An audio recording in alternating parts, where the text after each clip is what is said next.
पिछले वीडियो में हमने जो पढ़ा था, आज थोड़ा सा उसका पहले रिवीजन कर लेते हैं। वहां पर हमने देखा था मोशन अंडर ग्रेविटी में क्या हो सकता है। तो वहां पर दो केस होते हैं।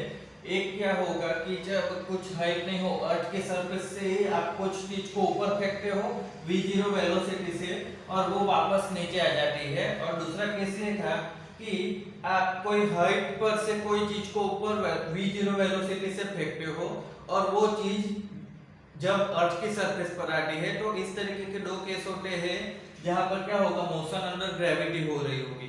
अब वहां पर हमको फाइंड क्या करने को आएगा, तो वो दो तीन चीजें ये आएगी, जैसे कि मैक्सिमम हाइट पर जाने के लिए कितना टाइम लगा, मैक्सिमम हाइट कितनी होगी, ठीक है, टोटल टाइम कितना हुआ, इतना ही चीज फाइंड करने को आता है। तो देखो कि यहाँ पर टोटल टाइम फाइंड करने को आएगा, तो वो ठीक क्या हो जाएगा, v0 अपन g हो जाएगा, ठीक है। फिर टोटल टाइम क्या हो जाएगा, तो नीचे से ऊपर जाने में जितना लगा उतना ही ऊपर से नीचे आने में भी ये केस में लगता है। तो वो हो जाएगा 2t, मतलब 2v0 अपन g। और मैक्सिमम हाइट जो होती है, तो वो मैक्सिमम हाइट क्या होती है, v0 स्क्वायर अपन 2g, इस तरीके से मिलती थी। अब ये वाले केस में क्या होता है कि जो time to reach maximum height, तो एक्चुअली आप यहां से फेंक रहे हो और ये मैक्सिमम हाइट हो गई है। तो ये मैक्सिमम हाइट पर जाने का टाइम t1 लगता है, तो वो v0g ही आता है। जो ये केस में फॉर्मूला था वही ये केस में भी रहता है। बट कब, जब आप नीचे से ऊपर फेंक रहे हो, वो केस के लिए सिर्फ दोनों में फॉर्मूला सेम रहता है। अब यहाँ पर मैंने कल बोला था time to reach same point, time to reach same point, तो वो क्या होता है कि 2t इक्वल टू 2t1।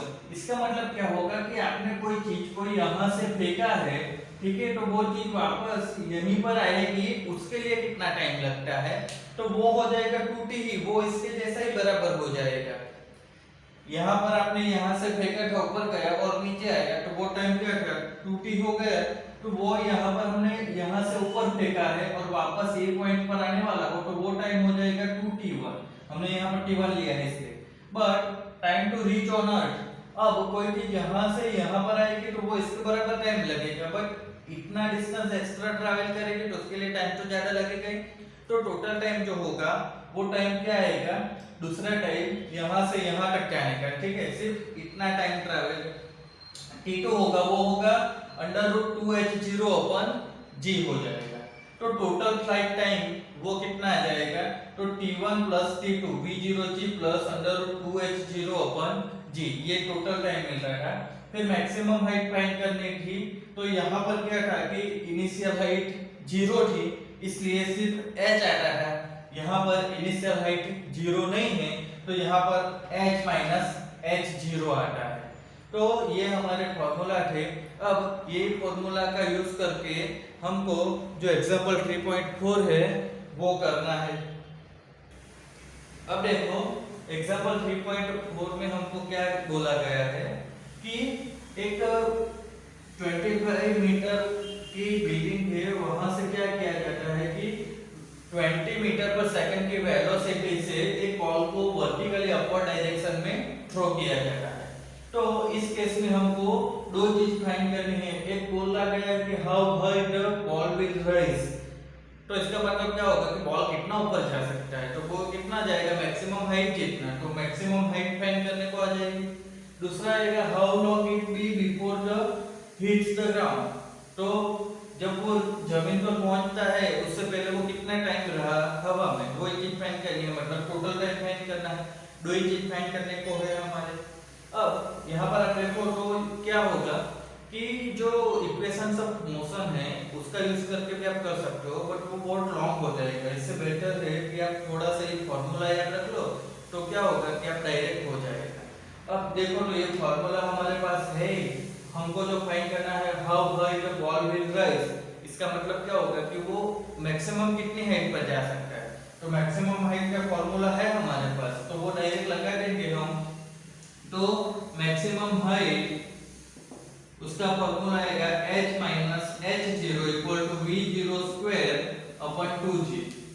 तो v0 हमको यहाँ पर कितना दिया है 20, तो उसका स्क्वायर और डिवाइड बाय क्या होगा 2g, तो 2 into 10, सो ये आंसर क्या आ जाएगा 20 मीटर। अब देखो तो यहाँ पर ये जो 20 मीटर आता है, ये किसका आता है 20 मीटर, तो 25 मीटर की हाइट से यहाँ बिल्डिंग की हाइट के बाद 20 मीटर ऊपर जा रहा है। तो यहाँ पर ये अगर इसकी ये हाइट हो गई तो ये आ जा रही है 20 मीटर पर जा रहा है।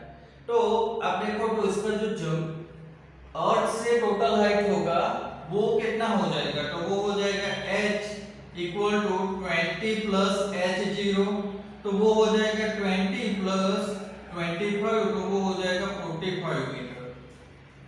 मतलब 20 आ रहा है तो वो कहां से आ रहा है, तो वो आ रहा है बिल्डिंग की टॉप से, तो वो 20 आ रहा है। और अगर आप अर्थ की सरफेस से बात करो तो वो कितना हो जाएगा 45 मीटर, क्योंकि उसमें क्या है ये 25 ऐड ही तो करना है और कुछ नहीं है, ठीक है। तो ये मैक्सिमम हाइट हो जाएगी। दूसरा बोला गया है how long it will be, मतलब टोटल टाइम फाइंड करना है। यहां से ऊपर गया, ठीक है, और फिर वापस जमीन पर आ गया, तब उसका टोटल टाइम कितना लगा वो फाइंड करना है। तो उसके लिए क्या होगा कि ये वाला केस आएगा टोटल टाइम का, तो टोटल टाइम क्या हो जाएगा t equal to v0 g plus under root 2h0 upon g, इस तरीके से आएगा। अब देखो तो यहाँ पर क्या होगा v0 तो 20/10, g को हमें 10 लेना है इसलिए, प्लस अंडर रूट 2, अब h0 जो है तो वो क्या हो जाएगा हमारे लिए 45 आएगा। ये 45 क्यों आ रहा है, क्योंकि यहाँ पर आप देखो तो जो बॉल है वो क्या हो रहा है कि मैक्सिमम हाइट से अर्थ पर आ रहा है, तो टोटल कितना डिस्टेंस ट्रैवल कर रहा है 45 मीटर, ठीक है। वो 25 या 20 नहीं कर रहा है, यहाँ से टोटल हाइट से वो नीचे जमीन पर आ रहा है, तो टोटल 25 डिस्टेंस ट्रैवल कर रहा है, 45 मीटर, तो यहाँ पर वो 45 ही आएगा, ठीक है। जितना डिस्टेंस ट्रैवल करे वो ही लिखना है।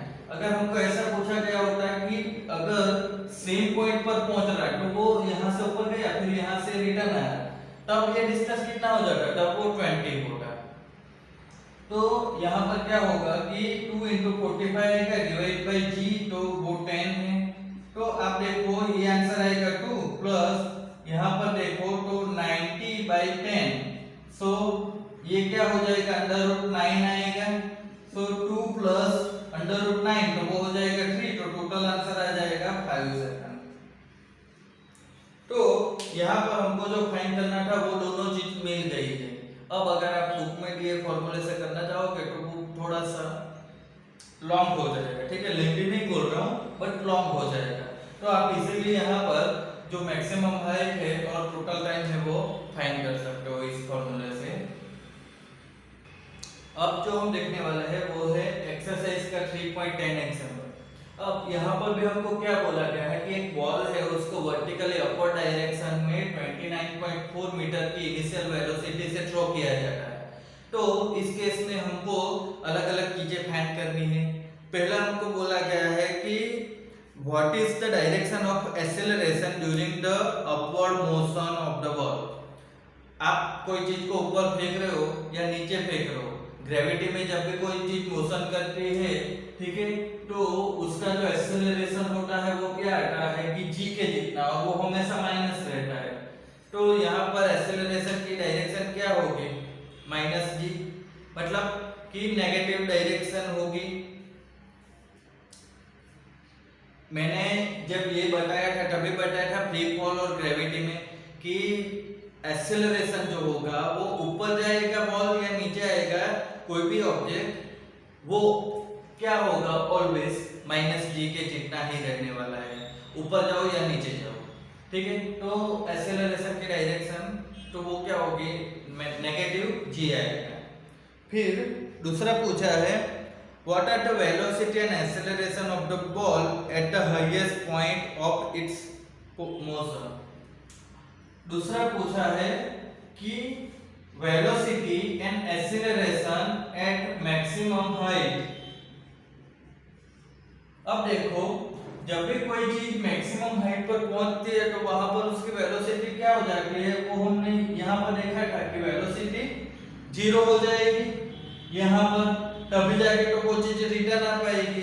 कोई भी चीज को आप कितनी भी वेलोसिटी से फेंको वो उसकी मैक्सिमम हाइट पर पहुंचकर तो वो रिटर्न ही हो जाएगी। देखो यहाँ पर कंफ्यूज मत होना, जब आप कोई चीज को थोड़ी सी वेलोसिटी से फेंकोगे तो वो थोड़ा सा ऊपर जाएगा, और ज्यादा वेलोसिटी से फेंकोगे तो ज्यादा ऊपर जाएगा। बट हमको ये पूछा है कि मैक्सिमम हाइट पर, तो कोई भी ऑब्जेक्ट की जो मैक्सिमम हाइट आएगी, ठीक है, तो वो क्या हो जाएगी कि वहां पर उसकी वेलोसिटी ऑलवेज जीरो ही होगी। हमको मैक्सिमम हाइट नहीं पूछा है, ठीक है, कंफ्यूज मत होना। मैक्सिमम हाइट पर वेलोसिटी कितनी है वो पूछा है, तो मैक्सिमम हाइट पर वेलोसिटी आप देखो तो वो ऑलवेज जीरो हो जाती है। तो यहाँ पर हमको पूछा है तो ये आंसर जीरो आ जाएगा। अब यहाँ पर बहुत बच्चों को गलती ये होती है कि यहाँ पर वेलोसिटी जीरो है तो एक्सेलरेशन भी जीरो आ जाएगा, पर ये हॉरिजॉन्टल वाला केस नहीं है, ये वर्टिकल वाला केस है, ठीक है। तो इस केस में क्या होगा कि आपका जो भी ऑब्जेक्ट होगा वो ऊपर जा रहा होगा, नीचे आ रहा होगा, स्टेडी फॉर्म में होगा, उसके ऊपर ऑलवेज -g जितना ग्रेविटेशनल एक्सेलरेशन लगता है, ठीक है। आप कोई भी चीज देखो तो उसके ऊपर ग्रेविटी लग रही है, तो वो ग्रेविटी लग रही है मतलब कि जो अर्थ है वो उसको अपने ओर खींच रही है, तो वो क्या होगा कि ग्रेविटेशनल एक्सेलरेशन ही लग रहा है उसके ऊपर, तो वो क्या होगा कि यहाँ पर a -g ही आ जाएगा, और वो क्या हो जाएगा तो -9.8 मीटर पर सेकंड स्क्वायर। तो वेलोसिटी और एक्सेलरेशन की वैल्यू इस तरीके से आती है। फिर तीसरा जो है वो हमको बोला गया है कि x = 0 और t = 0 लेना है, और फिर नेगेटिव y डायरेक्शन को पॉजिटिव x अक्ष लेकर हमको पोजीशन, वेलोसिटी और एक्सेलरेशन की साइन बतानी है। तो हमको ये बोला गया है कि ये एक ओरिजिन है, यहाँ पर x = 0 और t = 0। अब हमको नेगेटिव y, तो वो कौन सी डायरेक्शन हो गई, ये वाली डायरेक्शन को हमें क्या लेना है, पॉजिटिव x अक्ष लेना है। अब इसके ऊपर हमको पोजीशन का, वेलोसिटी का और एक्सेलरेशन का साइन बताना है। मोशन कौन सी है तो वो यही वाली है, इसी के लिए हमको ये करना है। अब वो भी क्या है, अपवर्ड और डाउनवर्ड्स के लिए, मतलब कोई चीज को आपने ऊपर फेंकी है तो ऊपर जा रही है, बट मैक्सिमम हाइट के बाद वो नीचे भी आने ही वाली है, तो दोनों केस में क्या होगा वो हमको बताना है। अब देखो यहाँ पर क्या हो रहा है कि ये डायरेक्शन किसकी आई है, पॉजिटिव x अक्ष की, तो ये डायरेक्शन हमको क्या बताती है कि जो पोजीशन होती है वही बताती है, तो पॉजिटिव ये डायरेक्शन में आएगा। अब हमको यहाँ पर सबसे पहले a वाला जो है वो कॉमन है, तो देखो जब कोई चीज ऊपर जा रही है तो हम उसी डायरेक्शन में उसको नेगेटिव ले रहे हैं, तो अब अगर हमको नीचे की डायरेक्शन में वो चीज को लेनी है तो हमको क्या होगा, पॉजिटिव लेना पड़ेगा। मतलब समझो कि जो एक्सेलरेशन है वो ऊपर जा रहा हो या नीचे आ रहा हो, ठीक है। तो हम जब ग्राफ बनाते थे तो ऊपर वाला बनाते थे, तो वहां पर हम उसको क्या लेते थे, नेगेटिव ले रहे थे। तो अब यहाँ पर जो ग्राफ बना रहे हैं वो नीचे का बना रहे हैं, ठीक है, नेगेटिव डायरेक्शन में, तो वो ग्राफ कैसा हो जाएगा, पॉजिटिव आएगा। तो यहाँ पर आप देखो कि एक्सेलरेशन जो होगा वो क्या हो जाएगा, पॉजिटिव आएगा, क्योंकि हमने देखा कि जब भी हम एक्सेलरेशन की बात करते हैं ऊपर वाले में, ठीक है, तो वहां पर क्या था कि वो नेगेटिव ले रहे थे, तो अब हम एक्चुअली नेगेटिव डायरेक्शन में जा रहे हैं, तो क्या हो जाएगा कि वो पॉजिटिव हो जाएगा। फिर आप देखो तो पोजीशन की बात करेंगे, तो पॉजिटिव की बात पोजीशन की, तो वहां पर क्या होगा कि ये डायरेक्शन में पोजीशन को क्या किया है कि हमने यहाँ पर पॉजिटिव x अक्ष की डायरेक्शन में पोजीशन को लिया है, तो ये डायरेक्शन में कोई भी मोशन होगी तो वो क्या कहलाएगी, पोजीशन के लिए तो वो पॉजिटिव ही रहेगी, तो ये भी दोनों पॉजिटिव आ जाएंगे।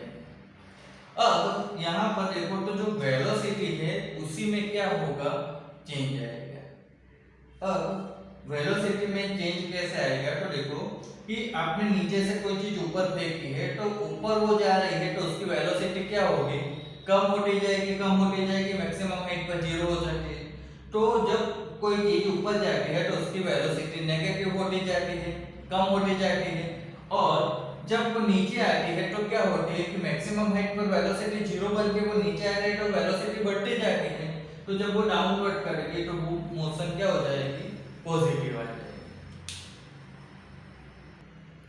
फिर जो चौथा पार्ट है उसमें हमको क्या पूछा गया है कि जो मैक्सिमम हाइट, कितनी हाइट तक बॉल ऊपर जाएगा और उसको नीचे आने के लिए टोटल कितना टाइम लगेगा, ये दोनों चीज फाइंड करनी है।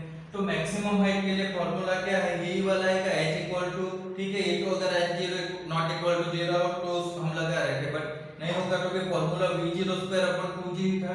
तो यहाँ पर भी v0 स्क्वायर अपॉन 2g होता है। तो v0 है मतलब 29.4, ठीक है, उसका स्क्वायर और डिवाइड बाय 2 into 9.8। तो यहाँ पर हमको जो आंसर मिलेगा इसको आप सिंपलीफाई कर लेना, 44.1 मीटर आता है। अब दूसरा जो केस है वो टोटल टाइम का है। तो यहाँ पर अर्थ की सरफेस से वहां से ऊपर भेजा और वहीं से आ गया, तो टोटल टाइम जो होगा वो क्या हो जाएगा, 2v0 अपन g हो जाएगा। तो इस केस में क्या होगा, 2 into 29.4 डिवाइड बाय 9.8। सो इसको सिंपलीफाई कर दोगे तो आंसर जो है वो 6 सेकंड आ जाता है, ठीक है। यहाँ पर कुछ अप्रोक्सीमेटली 6 के नजीक आ रहा होगा बट इसको हम फिर 6 सेकंड कंसीडर कर लेंगे। तो ये हमारा एक्सरसाइज 3.10 था। तो